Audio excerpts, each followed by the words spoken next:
সেন্সাসের data খুব important, কারণ আমাদের রাজ্যে প্রায় অ্যাপ্রক্স 600 কিলোমিটার বর্ডার এলাকা বাংলাদেশের সঙ্গে।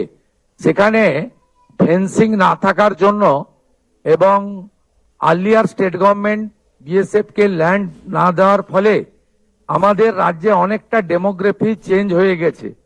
আপনারা কয়েকদিন ধরে টিভিতে দেখছেন যেভাবে বাংলাদেশ বর্ডার এলাকাতে মানুষজন ফিরে যাওয়ার জন্য লাইন দিচ্ছেন।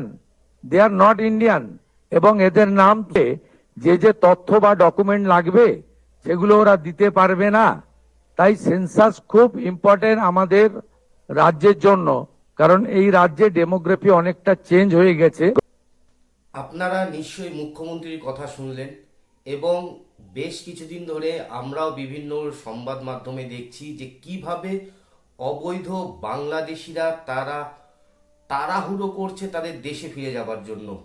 বিভিন্ন জায়গা থেকে এই খবরগুলি উঠে আসছে। বিভিন্ন জায়গায় যে হোল্ডিং ক্যাম্পগুলি রয়েছে সেই ক্যাম্পগুলিতে বহু বাংলাদেশি, অবৈধ বাংলাদেশি যারা এই রাজ্যে বসবাস করত, তারা এখন এসআইআর হওয়ার পরে তাদের নাম যখন বাদ চলে গেছে, তারা বুঝে গেছে যে কোনোভাবেই তারা এই দেশে আর থাকতে পারবে না। সেই কারণের জন্য তাড়াহুড়ো করে তারা এখন বাংলাদেশে ফেরবার জন্য চেষ্টা করছে।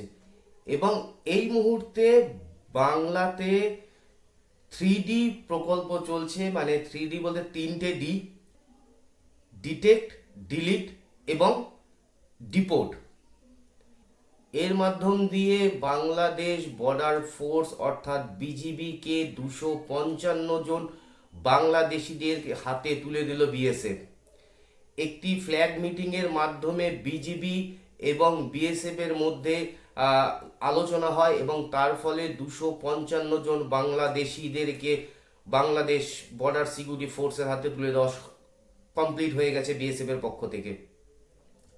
তো আলটিমেটলি পশ্চিম বাংলাতে এখন শুরু হয়ে গেছে যে অবৈধ যারা বাংলাদেশি রয়েছে তাদেরকে বাংলাদেশে পুশ করার প্রক্রিয়া, এবং পশ্চিমবঙ্গের বিভিন্ন সীমান্ত জুড়ে ক্রমাগত বাংলাদেশি, অবৈধ বাংলাদেশিদের ভিড় জমছে, এবং তারা বা তাদেরকে বিএসএফ এর মাধ্যমে বিডিআর এর সাথে ফ্ল্যাগ মিটিং করে সেই সকল অবৈধ বাংলাদেশিদেরকে হস্তান্তর করা হচ্ছে।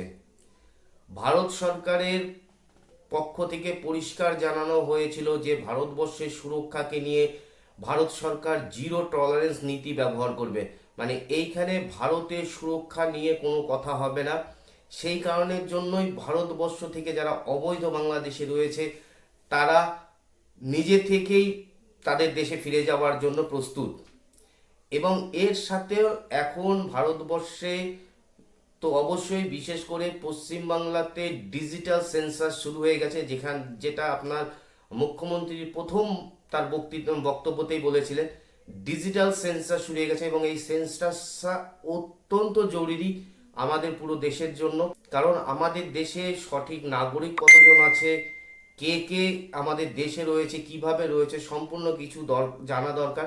এবং সরকারের পক্ষ থেকে অবশ্যই আমার দেশে নাগরিক কতজন রয়েছে, তাদের কি অবস্থা, সবকিছুই ডিটেলস জানা দরকার। সেই কারণের জন্য ডিজিটাল সেন্সাসও শুরু হয়ে গেছে, এবং বাংলাদেশিদের পুশব্যাক করাও শুরু হয়ে গেছে। যারা দীর্ঘদিন ধরে এই পশ্চিমবাংলা বা ভারতবর্ষের বিভিন্ন রাজ্যে বসবাস করত তাদেরকে কিন্তু ফেরানোর প্রক্রিয়া অলরেডি শুরু হয়ে গেছে।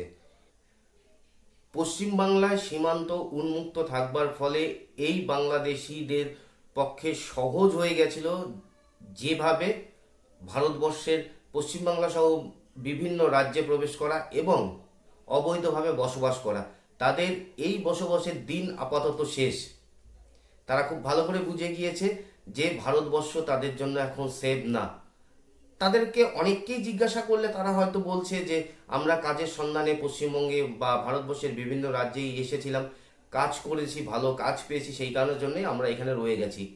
অতএব একটা জিনিস পরিষ্কার, বাংলাদেশ এবং বাংলাদেশিরা যারা যতই ফেসবুক, ইউটিউব বা সোশ্যাল প্ল্যাটফর্মে এসে তারা যতই চিৎকার করুক যে ভারতবর্ষ থেকে অনেক সেফ জায়গা বাংলাদেশ, তাদের কাছে কিন্তু এটা মোক্ষম জবাব। তারা পরিষ্কার একটা জিনিস বুঝে গেছে বা তাদেরকে বুঝিয়ে দেওয়া হয়েছে, তাদেরই ভাই বন্ধু বোনেরা বলে দিয়েছে যে আমরা ভারতবর্ষে কাজের সন্ধানে এসেছিলাম। অর্থাৎ একটা জিনিস পরিষ্কার হয়ে যায় যে বাংলাদেশে কর্মসংস্থান নেই বললেই চলে। বাংলাদেশে কর্মসংস্থান অবস্থা খুব খারাপ। সেই কারণের জন্য তারা বাংলাদেশ থেকে অবৈধভাবে পশ্চিমবঙ্গে বা ভারতবর্ষের বিভিন্ন রাজ্যে তারা অনুপ্রবেশ করেছিল এবং কাজের সন্ধানে তারা এই দেশে এসেছিল। এটা এই সকল অনুপ্রবেশকারী বাংলাদেশিরা নিজের মুখে এই বিষয়টি স্বীকারোক্তি করেছে। আজকের এই প্রতিবেদনটি এখানেই সমাপ্ত হচ্ছে। এই বিষয়টা নিয়ে আপনাদের কি মতামত অবশ্যই কমেন্ট বক্সে লিখে জানাবেন। আর যদি ভিডিওটি ভালো লাগে তাহলে অবশ্যই চ্যানেলটিকে সাবস্ক্রাইব করে আমাদের সঙ্গে থাকুন। সকলে ভালো থাকুন, সুস্থ থাকুন।